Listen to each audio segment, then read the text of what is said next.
Testing. 1, 2. Let's flip the plate back down. Well, hello again, everybody. It is me, 10, Decimoto. And today we're going to be riding around in the dark. And I wanted to tell you a story today. In my last video, I talked a little bit about some minor issues I've had with this bike in the, I guess 2 plus years I've had it now. And really one of the biggest issues I had with this bike was I found myself trapped by an incompetent mechanic who shall remain nameless. We'll give him a pseudonym. We'll call him Zach. And Zach started out okay. The appeal was he was very close by to where I lived at the time. He claimed to be an expert in Japanese bikes, and I ride a Suzuki. And so the time came where I had to go get my endorsement. I had to go take the test. And of course, on my way to take the test, this bike starts having problems, specifically fuel delivery problems. It's basically sputtering. It won't go faster than 20 miles per hour, no matter how much gas I give it, okay? And a couple of bikers. So I was able to borrow a bike and get my license. But in the meantime, this bike sat in that mechanic's garage for several weeks while he claimed to be trying to figure out what the issue was. We had many discussions. I wish this person would get off my ass too. We had many discussions along the way of what it could be, but never any definitive answer of what it was. We even talked about at one point it maybe being a bad ECU flash, and I had to try to find someone who would do an ECU flash. It was ridiculous. So after about, 7 weeks, I think it was, I get a call. It says, hey, your bike's fixed, but we broke something. It's going to be a little while longer before we can release it to you. So, long story short, they come to find out that it was there was an issue with the fuel pump. I needed a new fuel pump, and while they were installing the new fuel pump, they broke I guess there's these like retaining clips inside the tank. And they broke those during the install.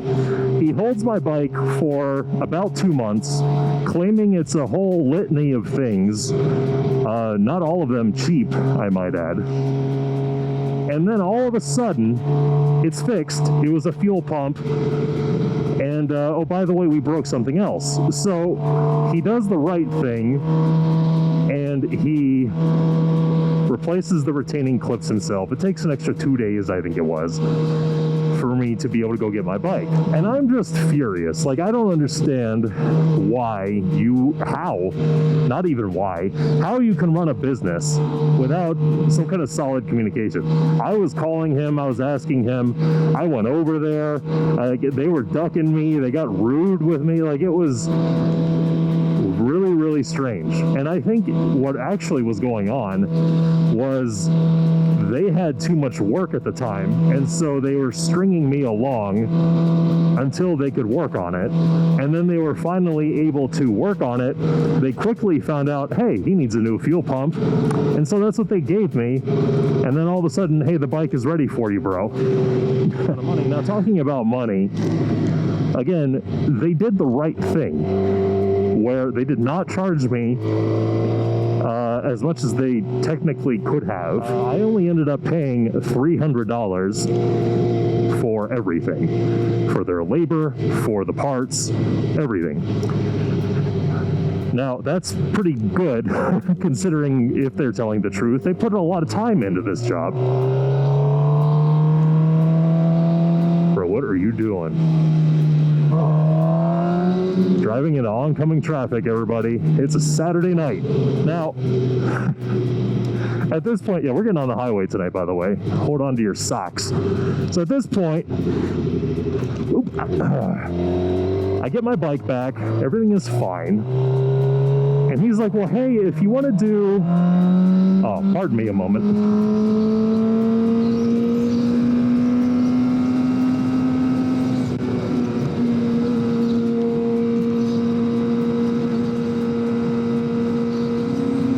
Okay.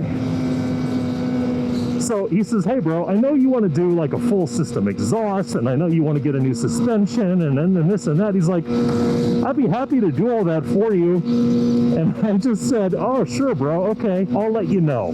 Because in my mind, I got some red flags going up. Like, first of all, you cut me a deal. I think we can all agree that he did not charge me as much as he could have, right?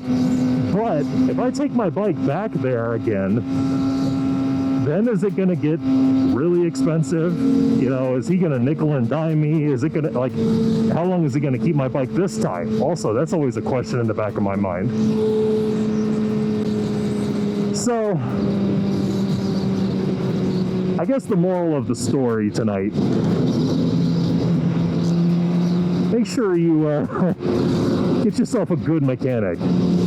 Because ever since I did get a good mechanic, life has been so much better. The guys I have now, they communicate. They may not be the classiest dudes on the planet, but who gives a shit? They communicate. They're good. They're honest. They're fast. They're cheap. What more do you need?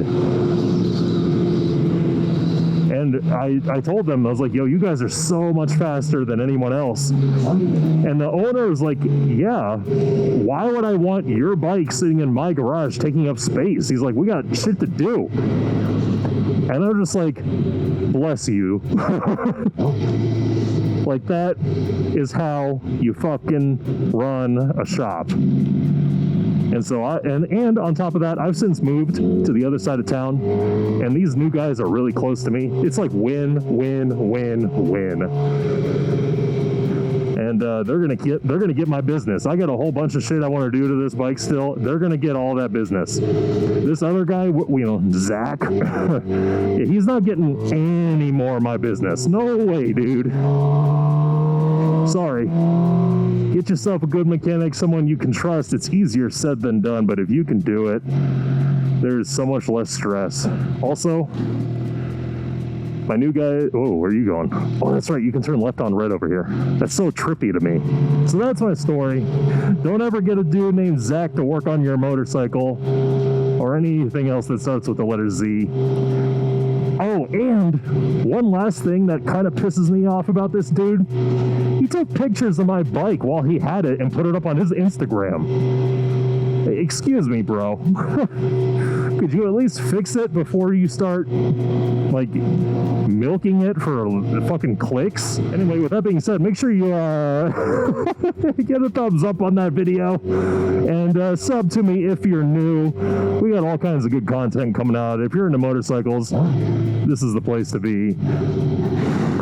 And I wish this bitch would get out of my way already. Anyway, guys, I'm gonna ride on. Ride safe. Later.